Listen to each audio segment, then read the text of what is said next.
Oggi ti voglio insegnare una parola che gli italiani usano sempre. Sto parlando dell'aggettivo o avverbio proprio. Iniziamo.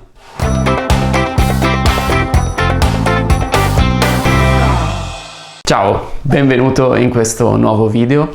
Io mi chiamo Giulio e insegno l'italiano. Se non l'hai ancora fatto, iscriviti a questo canale e lascia un mi piace, perché questo aiuterà davvero tanto il mio progetto e perché rimarrai aggiornato su tutti i contenuti di lingua e cultura italiana che pubblicherò in futuro. La parola proprio è molto comune nelle conversazioni di tutti i giorni e si usa principalmente in due modi. Iniziamo dal primo uso di proprio come aggettivo possessivo. Essendo un aggettivo può avere genere maschile o femminile e numero singolare o plurale. Quindi posso dire proprio, propria, propri o proprie. Proprio come aggettivo può sostituire l'aggettivo possessivo di terza persona singolare o plurale, suo o loro. Vediamo subito degli esempi. Ieri Matteo ha venduto la sua macchina. In questo caso io posso dire anche la propria macchina. Ieri Matteo ha venduto la propria macchina. Attenzione però a questa regola molto importante. In questa frase posso usare la parola proprio perché il soggetto della frase è anche il possessore della cosa, in questo caso la macchina. Altrimenti non posso usare l'aggettivo proprio. Ti spiego meglio. In questo primo esempio io posso usare proprio perché la macchina è sicuramente di Matteo. È la propria macchina o la sua macchina. Se dico però che la macchina è di Chiara, non posso usare proprio, ma devo usare solo l'aggettivo sua. Silvia è molto affezionata al suo cane.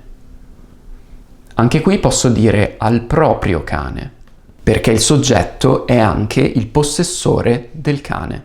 Se il cane appartiene ad un'altra persona, per esempio Paolo, il cane di Paolo, non posso usare proprio, ma solo suo. I genitori sono andati in vacanza con i loro bambini. Posso dire con i propri bambini. Quindi proprio si usa spesso per evitare di essere ambigui e chiarire bene a chi ti riferisci. Sono i bambini dei genitori? Quindi i propri bambini? Oppure possono essere i bambini di altri genitori? Quindi più generico loro. Quindi abbiamo visto alcune situazioni dove è obbligatorio usare suo, ma ci sono anche altri casi dove è meglio usare proprio. E sto parlando delle fantastiche frasi impersonali, dove il soggetto è una persona indefinita oppure non è espresso. Per esempio, se dico tutti sono liberi di esprimere la propria opinione, nel senso che ogni persona ha un'opinione specifica e può esprimere questa opinione, la propria, non quella di un'altra persona. Quindi per evitare confusione uso proprio e non uso sua, che può avere un doppio significato. Ognuno deve coltivare le proprie passioni. Anche in questo esempio ho un soggetto generico, ognuno. Bisogna aiutare i propri amici nel momento del bisogno.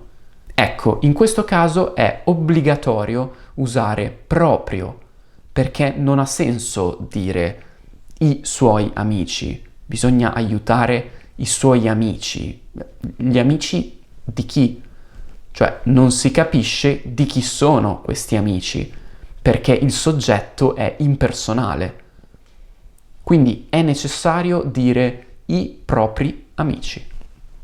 Bisogna aiutare i propri amici nel momento del bisogno.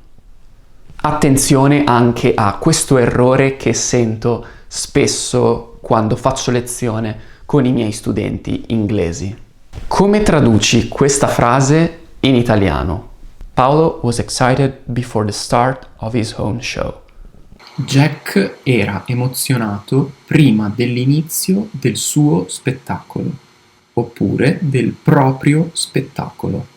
È sbagliato dire del suo proprio spettacolo. Evita questa traduzione letterale dall'inglese. Vediamo ora il secondo uso di proprio, perché infatti questa parola è usata anche come avverbio. Questo significa che ci sarà solo la forma proprio, senza maschile o femminile, o singolare o plurale. Solo proprio, perché può anche essere un avverbio. Questo è l'uso più colloquiale presente nelle conversazioni di tutti i giorni degli italiani. Il primo uso colloquiale molto frequente è come sinonimo di molto o davvero o tanto. Per esempio, stasera ho proprio voglia di pizza. Ho davvero voglia di pizza. Ho molta voglia. Sto usando questo avverbio per enfatizzare la mia voglia. Adoro i libri di Harry Potter. Mi piacciono proprio. Anche qui il significato è mi piacciono molto. Non ti consiglio questo nuovo film. È proprio orribile. Quindi vedi, in questo caso posso enfatizzare anche un aggettivo negativo con il significato di è davvero orribile. Andiamo a vedere il secondo uso di proprio come avverbio. Anche questo veramente usatissimo, specialmente nelle conversazioni informali. Dobbiamo guardare proprio questo film? Dai, no, è orribile. In questo caso, proprio significa esattamente questo film specifico. Dobbiamo guardare proprio questo film? Come dire, con tutti i film che esistono dobbiamo guardare proprio questo. Dai, scegliamo un altro film. Ho bisogno di andare in bagno. Proprio ora? Siamo appena usciti di casa. Come dire, esattamente ora? In questo preciso momento? Non potevi scegliere un altro momento per andare in bagno? Ho incontrato Gianni ieri. Ah, davvero? Proprio lui?